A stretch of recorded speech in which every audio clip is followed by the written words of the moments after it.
Looks like the Buccaneers are as close to full strength as they can be right now. That and more on today's episode of Locked On Bucs.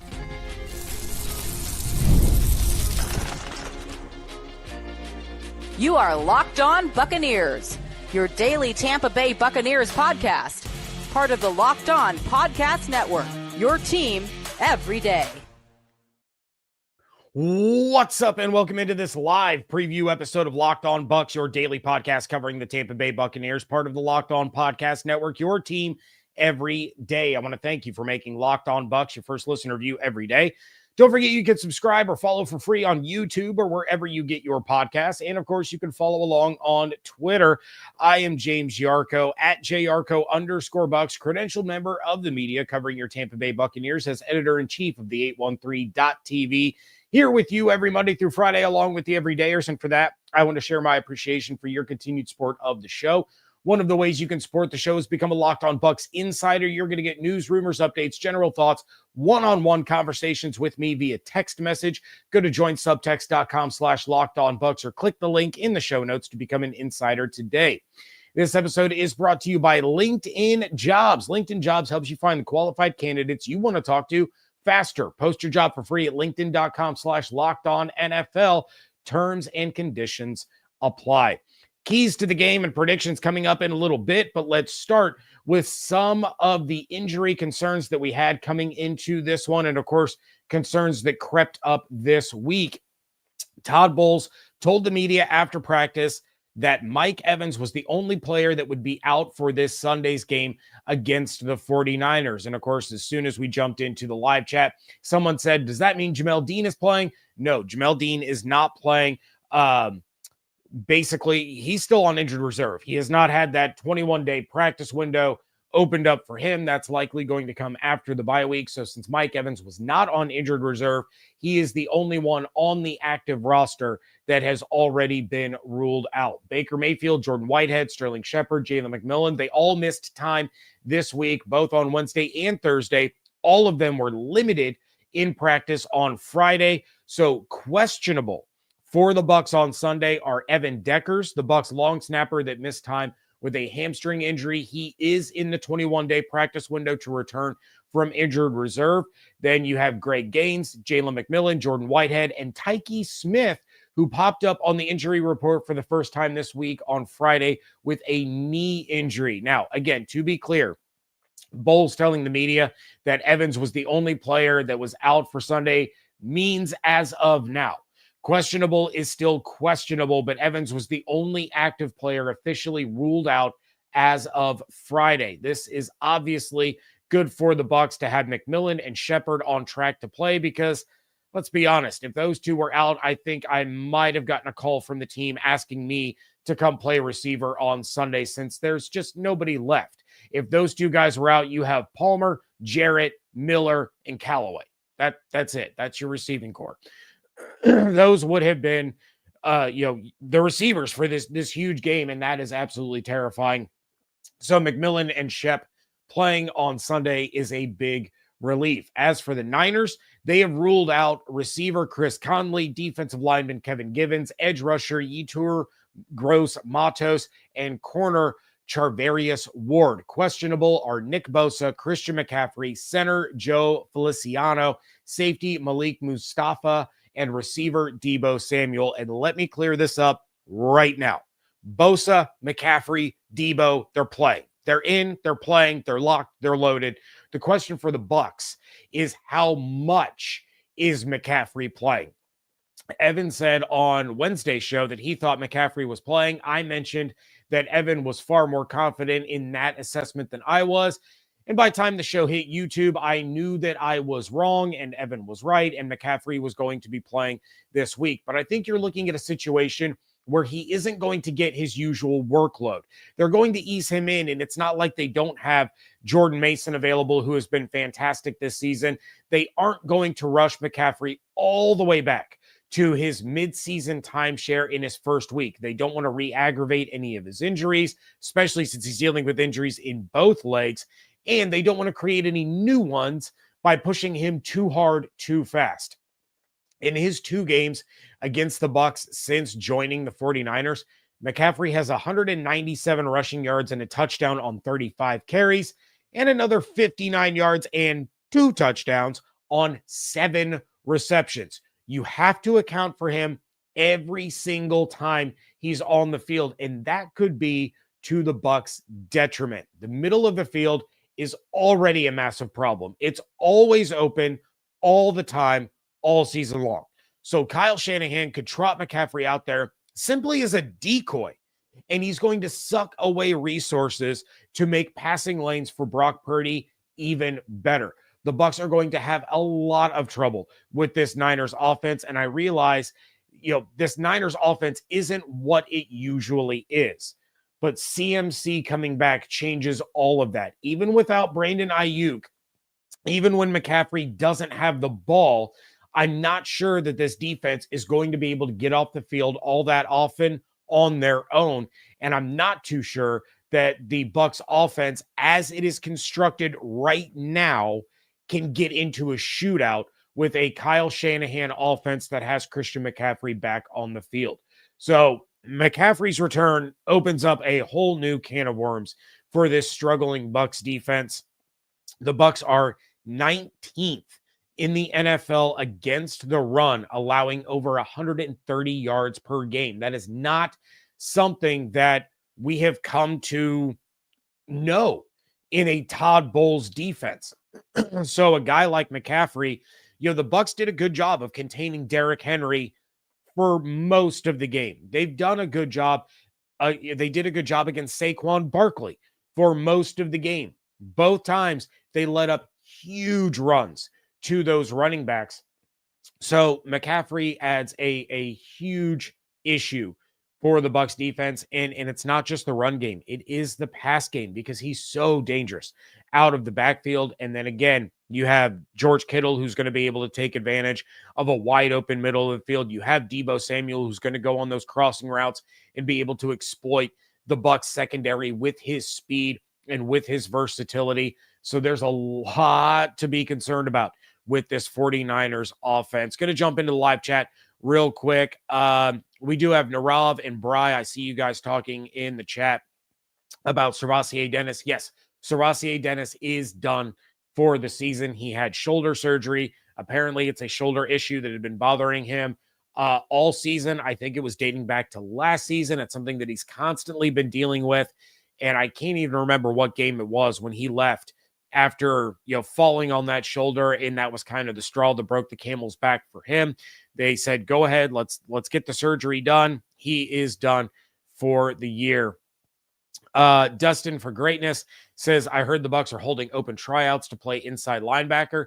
I don't know if it's quite reached that point yet, but J.J. Russell, of course, got an increased workload on Monday night against the Kansas City Chiefs. I expect to see more of him against the 49ers than we saw even against Kansas City.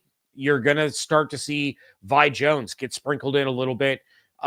He's someone that Todd Bowles is really, really high on. He's trying to get him up to speed on all the different responsibilities that he would have throughout that defense. But he's a guy that might get a couple of opportunities here before too long, maybe even with the, with the bye week, being able to try to continue to get him prepared to be on the field. Destined for Greatness also says Bucs need to play desperate, throw everything out the window and take chances. I agree 100%. I mentioned that on the crossover episode that you got to be aggressive and you may risk giving up some big plays, but something's got to change on this defense. And if you're aggressive, you might come away with the football once or twice and give your offense an extra opportunity.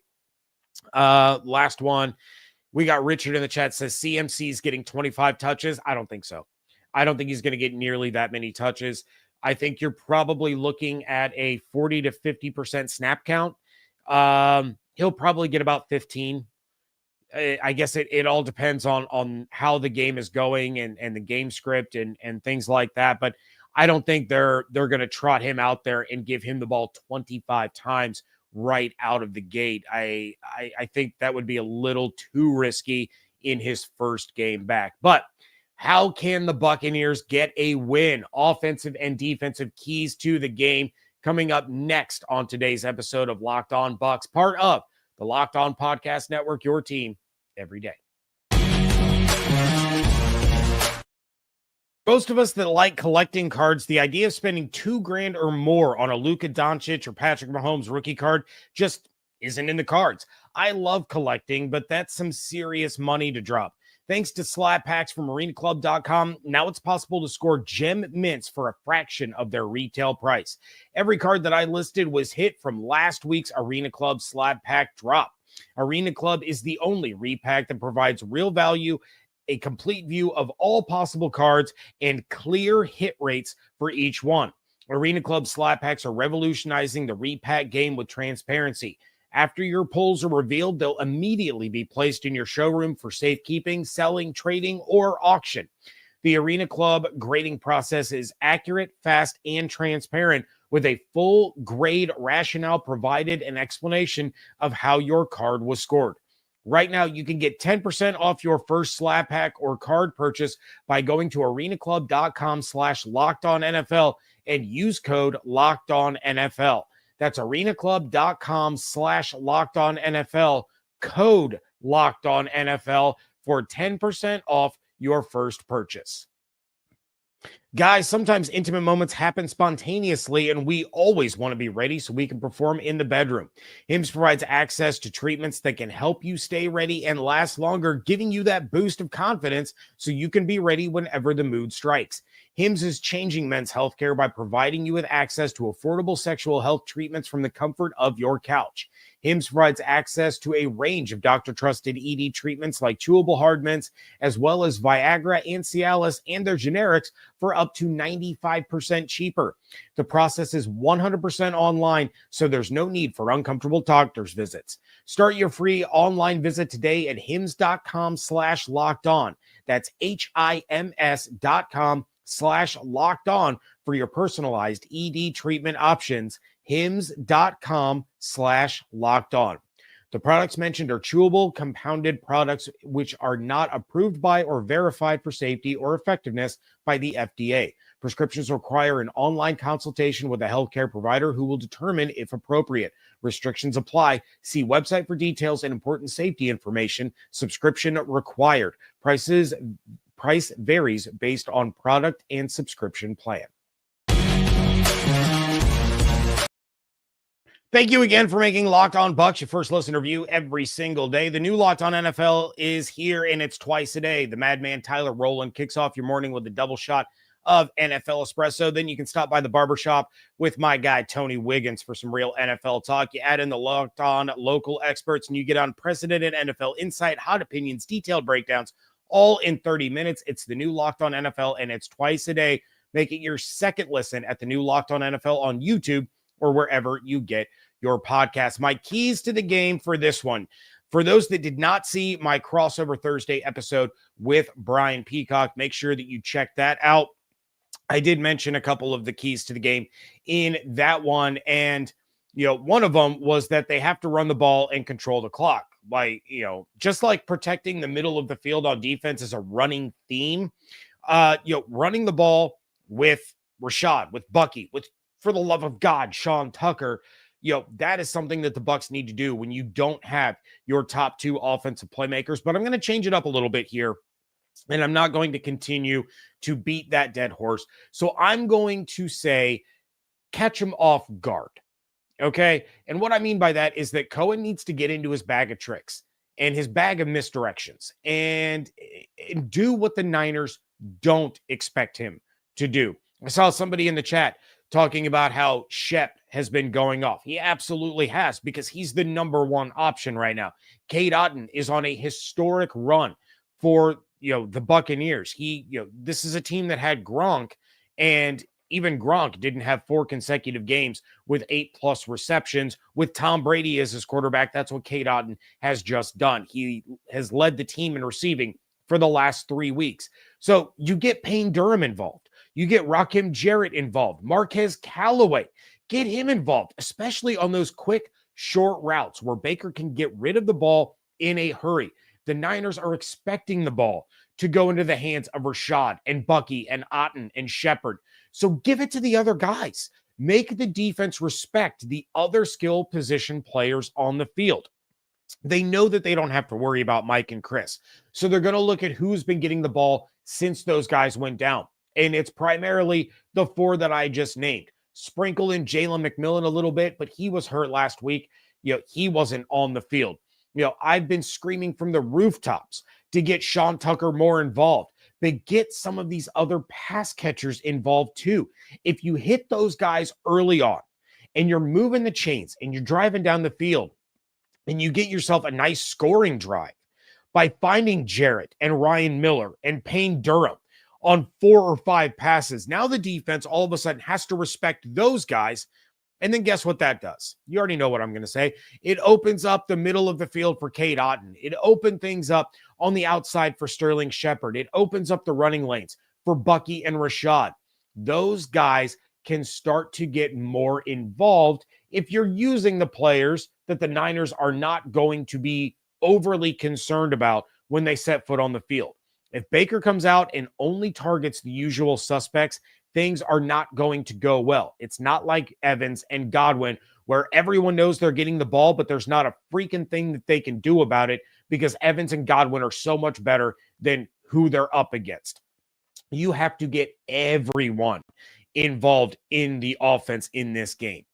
This is one of those where, Baker needs to complete, out of his first 12, 13 completions, he needs to complete it to 7 different guys and make sure that you're keeping the Niners kind of on their heels, and they have to respect no matter who's on the field, that guy already has a catch. We already know that Baker's going to go to him. It's going to make everything a lot easier on offense when everyone's involved rather than hyper-targeting Shepard and Otton and Bucky and Rashad. Defensively, it's for sure to be aggressive. You take risks. You try to take the ball away. And yes, that might bite you in the butt because you give up a big play. But that's the risk that you have to take to try and turn the tide on defense. You haven't been able to get off the field consistently since week 2. You haven't been able to get key stops for the vast majority of the season. This game is likely not going to go well. So what do you have to lose? Attack and high point the football as often as possible, and you might be surprised at the results. Someone on this defense is dying to make a splash play, and they will if they play without the fear of giving up an explosive. Antoine Winfield Jr. is going to look for an opportunity to redeem himself for that DeAndre Hopkins reception against the Chiefs. Zyon McCollum, he wanted 6 interceptions this season. He's got a long way to go. There's a lot of time left in the season, but he's chomping at the bit. Jordan Whitehead, we were all hyped about Whitehead joining the team because of everything that he brought. He's been kind of quiet. He's been a little bit disappointing. He's dying to make a splash play. So take the risk. What do you have to lose? Beyond that, they have to get after Brock Purdy and make him uncomfortable. Purdy has been sacked 15 times this season, and there's only been one game all year where he hasn't been sacked at all. That was at Seattle. Kancey and Vea were getting the job done against the Chiefs. They need to step up and get it done again. But it's going to be up to the rookie Chris Braswell to finally start to make some noise. And look, Braswell has looked better and better each and every week. I always hyper-focus on him when I see him on the field, and I've seen a lot of growth. But Yaya Diaby is going to get absolutely stonewalled by Trent Williams in this one. Tristan was talking about how he is, the benchmark for tackles in the NFL. He is the guy that they are all trying to be. And he is still one of the best in the league at 36, 37 years old. So the pressure from the edges has to come from someone else. It's not coming from Joe Tryon-Shoyinka. It has to be Braswell. Bowles can send his blitzes and create pressure that way, but this offense will pick you apart if you don't get home. They might pick you apart regardless, but they will definitely take advantage if you are blitzing and not getting into the backfield. So Logan Hall, who I heaped tons of praise on early in the year, he's been kind of quiet lately. Chris Braswell, he's gotten better and better and better, looking for that big moment from him. You got Anthony Nelson, who makes plays, on occasion. Looks like Greg Gaines is going to be able to play in this one. That's a boost to the defensive line. You have to be able to get there with your natural pass rush and not strictly rely on the blitzes, because Vea and Kancey can't do it by themselves. Yaya Diaby, he's pretty much going to be removed from this game unless he lines up on the left side of the defense and goes up against the right tackle. You have all these resources that you're trying to funnel into pass coverage because the pass coverage has been so bad. When you start taking those guys away, it opens things up even more. That's where Kittle kills you. That's where Debo kills you. That's where Christian McCaffrey and Jordan Mason are going to kill you. That's where Jawan Jennings is going to be able to make some hay. So Braswell has to step up. Logan Hall has to step up. They have to get after Purdy in order to create something for this defense to hang its hat on and keep them in it. Going to jump into the live chat real quick. We got Hell Yeah in the chat saying, "Hey, James, thanks for being my first watch every day." No, thank you for letting me be your first watch every day. We got we got Richard in the chat. Shanahan owns Bowles. Owns with all caps. Todd Bowles has faced a Kyle Shanahan offense 4 times in his career, 3 times with the Buccaneers, 1 time as the defensive coordinator, twice as the head coach, and he has lost all of them. So you are not kidding. The last time the Bucs and Niners played at home or played in Tampa was in 2019. That was, of course, Bowles was the defensive coordinator. Bruce Arians was the head coach. Jameis was the quarterback. The Bucs lost 31-7. They absolutely trounced Tom Brady in his homecoming to San Francisco in 2022. They beat him again in 2023. There are some, and that's something that Brian Peacock said on the crossover. There are some coaches that Kyle Shanahan just gets the better of every time. And there are some coaches.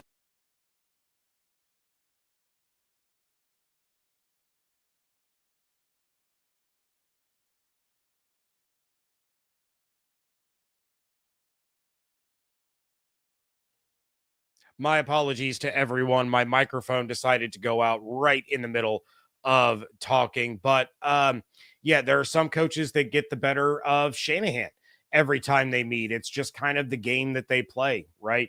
So hopefully Bowles gets the better of him this time around, but I'm not too crazy confident that that is what is going to happen. We are going to get into the predictions coming up next. Start dropping your predictions in the chat. You're hiring for your small business. You want to find quality professionals that are right for the role. That's why you have to check out LinkedIn Jobs. LinkedIn Jobs has the tools to help you find the right professionals for your team faster and for free. LinkedIn isn't just a job board. LinkedIn helps you hire professionals that you can't find anywhere else, even those who aren't actively searching for a new job but might be open to the perfect role. In a given month, over 70% of LinkedIn users do not visit other leading job sites. So if you're not looking on LinkedIn, you're looking in the wrong place. On LinkedIn, 86% of small businesses get a qualified candidate within 24 hours. Hire professionals like a professional on LinkedIn. Post your job for free at linkedin.com/lockedonnfl. That's linkedin.com/lockedonnfl to post your job for free. Terms and conditions apply. Get ready to tackle the NFL action with FanDuel, America's #1 sportsbook, because right now new customers can bet $5 and get $150 in bonus bets if you win. The FanDuel Sportsbook app gives you everything you need in one place to place those live bets on the NFL.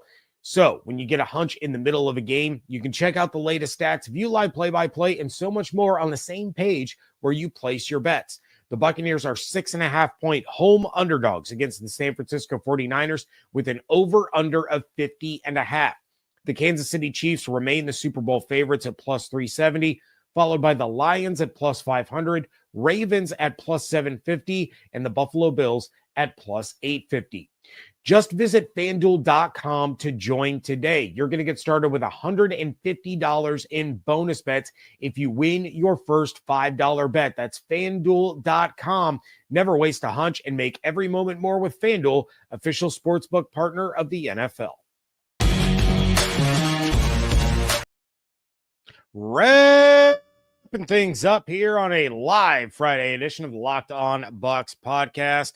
And we got Richard in the chat. I appreciate you, buddy. He says, technology, it's great when it works. Yeah, it's just so often that it doesn't. I don't know why it just randomly decides to shut off sometimes. It really is fantastic.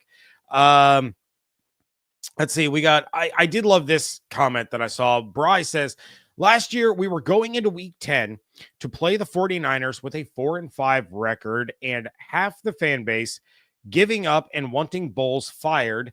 Wanting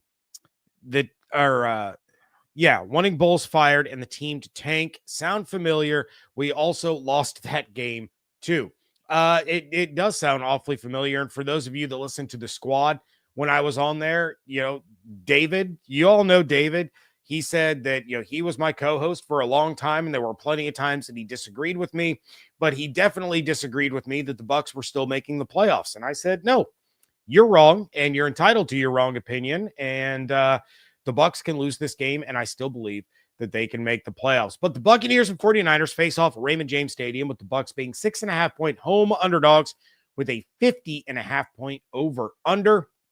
And my predictive player for this game is Zyon McCollum. This is his biggest test of the year to this point, going against the speed and versatility of Deebo Samuel. He is still Pro Football Focus's #1 graded corner in the NFL. He cannot miss any tackles. He has to minimize the yards after catch, and he has to balance being sound with being aggressive. He is chomping at the bit to make a big play. I mentioned it a little bit ago. He said in the offseason his goal was 6 interceptions this year. He's going to get an interception in this one. Another great game from Zyon McCollum is coming up. My bold prediction, Baker Mayfield has 2 touchdown passes of 30 or more yards. You heard Brian Peacock on Thursday's crossover. The San Francisco safeties are slow. They can be beat with speed and have given up some big touchdowns because of that. You got Palmer, you got Callaway, you got Jarrett, you got McMillan. All of these guys can take the top off the defense and get deep. Baker and Cohen have to pick their spots to take these shots, but the Niners defense can be had if you can protect the quarterback long enough to let these routes develop. Baker has taken some shots.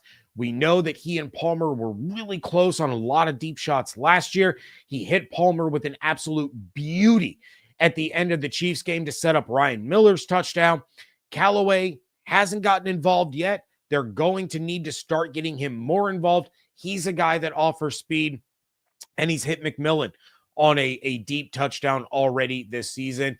Yes, this would also fall into the category of being aggressive. It's not just the defense that needs to be aggressive in this one. It's Liam Cohen and the offense. It's going to take some big time plays to kind of stun the 49ers and keep the Bucs in this one. So I like Baker looking to go deep against some safeties that these receivers, while they're not Mike, while they're not Chris, they do have some skills that are going to allow them to be able to get deep down the field and get behind those 49er safeties. All right, score predictions. Evan had predicted on Wednesday 34-23 49ers. I think it's going to be a little bit closer than that. Look, for as much as the Bucs have dealt with the injury bug, for as much as they've been doubted, for as much as the defense has struggled, for all of these hurdles, all of these difficulties that the Bucs have faced this season, they've still been in every game. They took the Chiefs to overtime in Kansas City. They've been in games with the Ravens. They've been in games with the Falcons. They have been close, even without some of their best players. And I think this is another time where they're going to be able to keep it close. I really do. I just don't think they're going to have enough to get the win. I think McCaffrey coming back is going to be a huge boost to a 49ers team that's kind of teetering. And I just don't think the Bucs defense is going to be able to contain the 49ers offense enough for the Bucs offense to be able to overcome it. I saw something where if the Bucs win this game, their chance of making the playoffs is something like 72%. If they lose this game, their chance of making the playoffs drops all the way to 23%. I will maintain for as long as mathematically possible that the Bucs will make the playoffs even if they lose this game. And I think this one is going to go to the 49ers. I have the Niners winning 27-21. Going to jump into the chat and check out what your guys' score predictions are. We got Richard saying, I hate to say it, San Francisco 34, Bucs 27. We got Lakita, Bucs 30, 49ers 27 with the little prayer hand emojis. I love that. Destined for Greatness says the Bucs 30, 49ers 27. Baker drives the field to set up the game-winning field goal. I love your optimism, and I love the fact that you're putting the game on the shoulders of my Illini guy, Chase McLaughlin. And then Destin says, never abandon the ship. Lakita says, never give up. We got Marcel says, Bucs tie the game and win with 2 points in overtime. We have Bry saying, I want to see more Rakim Jarrett and less Ryan Miller. I think this is kind of a situation where they're trying to ease Jarrett back into things. He missed a lot of time with injury, kind of like what I was talking about at the top of the show with Christian McCaffrey. He's not going to get his full workload right out of the gate. We're starting to see a little bit more of Jarrett in that 2-minute drill situation. You don't want a guy who is dealing with injury having to run that hurry up offense. They've probably been practicing it with Ryan Miller, which is why he was on the field. I agree. We do need to start to see more of Jarrett, but in the situation that they were facing on Monday, it made sense that Ryan Miller was the one out there. I think Jarrett is going to be a bigger and bigger piece of this offense, not only as the season continues, but as we get into 2025 and 2026. They really love what Jarrett brings to this offense. We got the I'll name this channel later saying 27-21 San Francisco, and then Destined for Greatness, one last one. Says if we can hold the 49ers under 30, I think we win. I hope you're right. Like I said, I hope you're right. I think it's going to take more than holding them to under 30, but stranger things have happened. We've got the Patriots with upsets. We got the Panthers with upsets. We got, any given Sunday is said over and over for a reason. You just never know, which way the ball is going to bounce in some of these games. But I will be with all of you live on Sunday with the post-game reaction episode. So make sure you are subscribed on YouTube with those notifications turned on so you know when I'm going live. Insiders, you guys know that I'm going to text you and let you know when I'm going to be going live. Hope to see all of you in the live chat. In the meantime, of course, you can check out everything going on over at the 813.tv. Follow on Twitter at Locked On Bucs, at @JYarcho_Bucs. Become a Locked On Bucs insider. Go to joinsubtext.com/LockedOnBucs or click the link in the show notes to become an insider today. Hope you all have an absolutely outstanding weekend. Stay safe, stay healthy, fire the cannons. Want to thank you so much for joining me right here on Locked On Bucs, part of the Locked On Podcast Network, your team every day.